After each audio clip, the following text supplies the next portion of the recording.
Hi guys, Mr. Davis here, reading Alice in Wonderland by Lewis Carroll.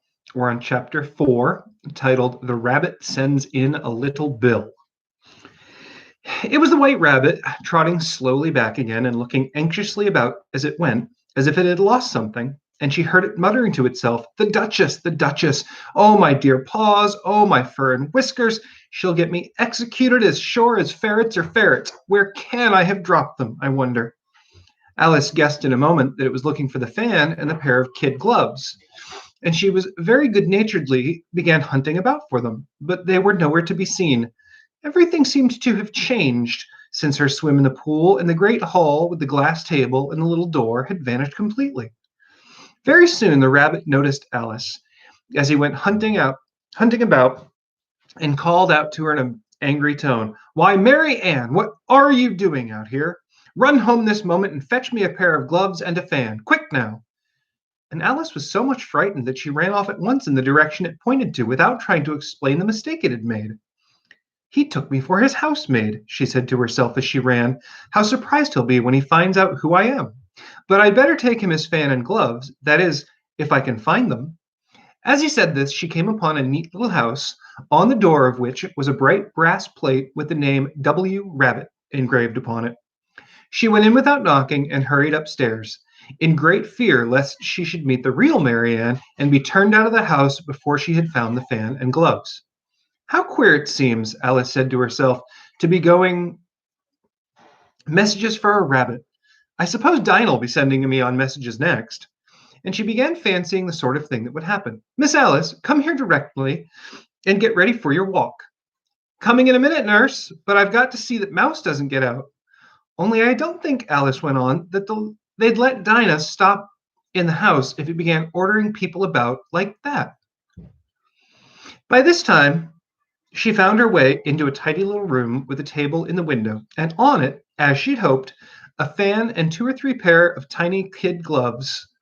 She took up the fan and a pair of gloves and was just going to leave the room when her eye fell upon a little bottle that stood near the looking glass. There was no label this time with the words "Drink me," but nevertheless she uncorked it and put it to her lips. "I know something interesting is sure to happen," she said to herself, "whenever I eat or drink anything. So I'll just see what this bottle does. I hope it'll make me grow large again, for really I'm quite tired of being such a tiny little thing." It did so indeed, and much sooner than she expected. Before she had drunk half the bottle, she found her head pressing against the ceiling and had to stop to save her neck from being broken. She hastily put down the bottle, saying to herself, "That's quite enough. I hope I shan't grow any more. As it is, I can't get out the door. I do wish I hadn't drank quite so much." Alas, it was too late to wish that. She went on growing, and very soon had to kneel down on the floor.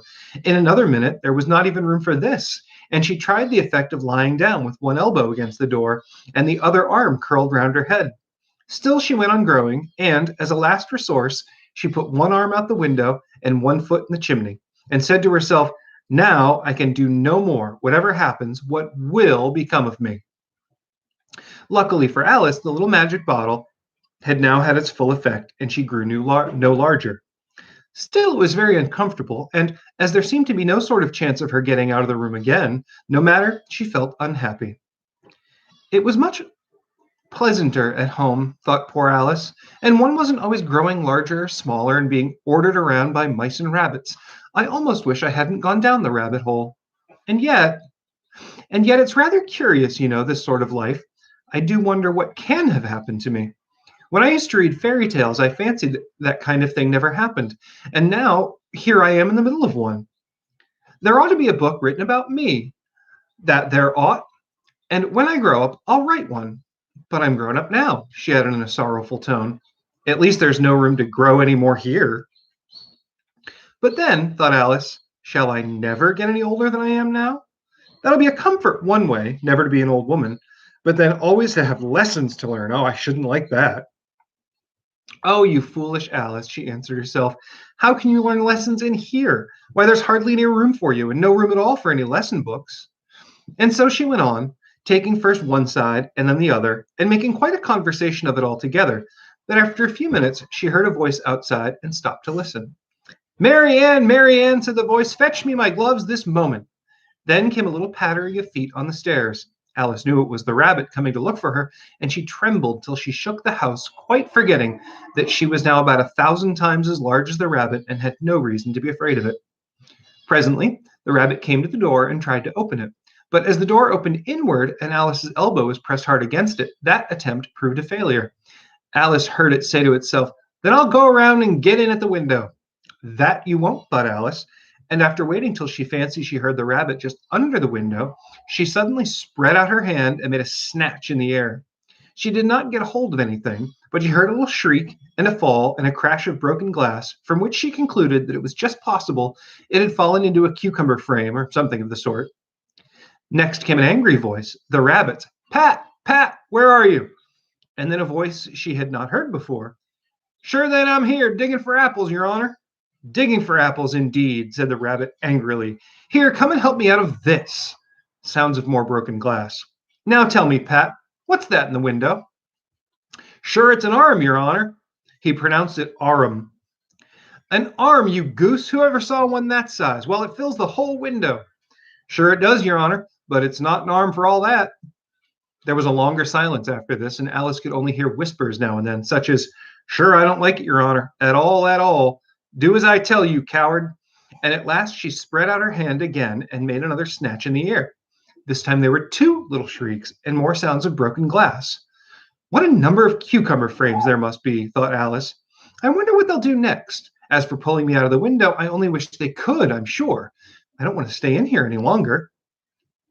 She waited for some time without hearing anything more. At last, a rumbling of little cartwheels and the sound of a good many voices all talking together. She made out the words, "Where's the ladder? Why, I hadn't thought to bring one. Bill's got the other. Bill, fetch it here, lad. Here, put 'em up at this corner. No, tie 'em together first. They don't reach half high enough yet. Oh, they'll do well enough. Don't be particular. Here, Bill, catch a hold of this rope. Will the roof bear? Mind that loose slate. Oh, it's coming down. Heads below." A loud crash. "Now who did that? It was Bill, I fancy. Who's going down the chimney?" "Nay, I shan't. You do it." "That I won't. Bill's got to go down. Here, Bill, the master says you're going down the chimney." "Oh, so Bill's got to come down the chimney, has he?" asked Alice to herself. Shy, they seem to be putting everything on Bill. I wouldn't want to be in Bill's place for a good deal. This fireplace is narrow, to be sure, but I think I can kick a little. She drew her foot as far down the chimney as she could and waited till she heard a little animal, she couldn't guess what sort it was, scratching and scrambling about in the chimney close to her arm. Then, saying to herself, "This is Bill," she gave one sharp kick and waited to see what would happen next. The first thing she heard was a general chorus of, "There goes Bill," and then the rabbit's voice coming along, "Catch him, you by the edge."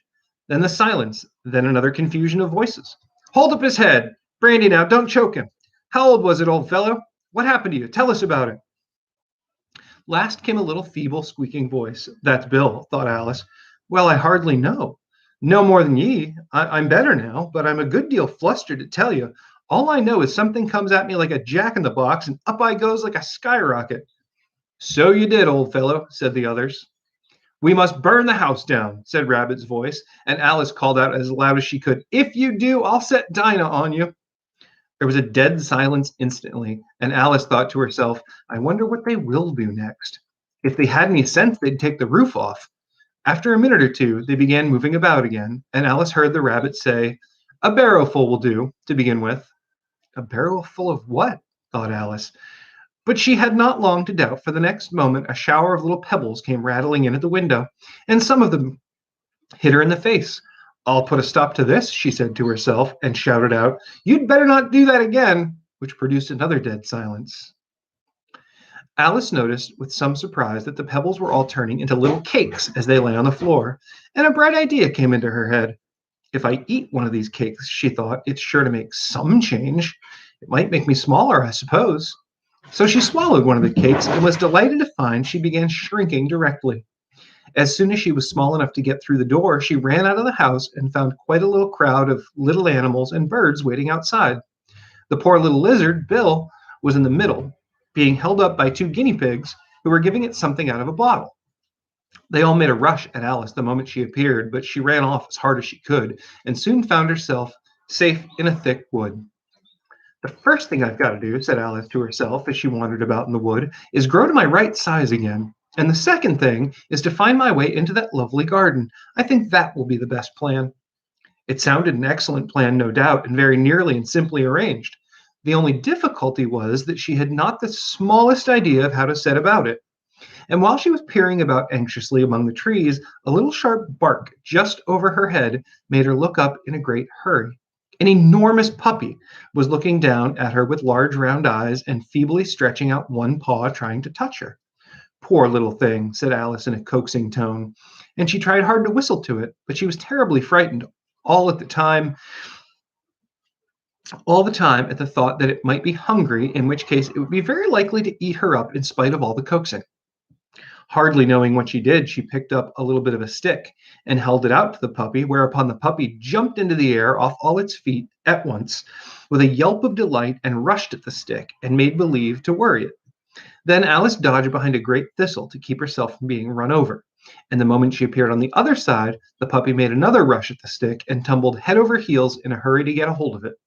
Then Alice, thinking it was very like having a game of play with a cart horse and expecting every moment to be trampled under its feet, ran round the thistle again. Then the puppy began a series of short charges at the stick, running a very little way forward each time and a long way back, and barking hoarsely all the while, till at last it sat down a good way off, panting with its tongue hanging out of its mouth and its great eyes half shut. This seemed to Alice a good opportunity for making her escape, so she set off at once, and ran till she was quite tired and out of breath, until the puppy's bark sounded quite faint in the distance. "And yet, what a poor dear little puppy it was," said Alice, as she leaned against a buttercup to rest herself, and fanned herself with one of the leaves. "I should have liked teaching it tricks very much, if only I'd been the right size to do it. Oh dear, I'd nearly forgotten that I've got to grow up again. Let me see how it is to be managed. I suppose I ought to eat or drink something or other, but the great question is what?" The great question certainly was what. Alice looked all around her at the flowers and the blades of grass, but she did not see anything that looked like the right thing to eat or drink under the circumstances. There was a large mushroom growing near her, about the same height as herself, and when she had looked under it and on both sides and behind it, it occurred to her that she might as well look and see what was on top of it.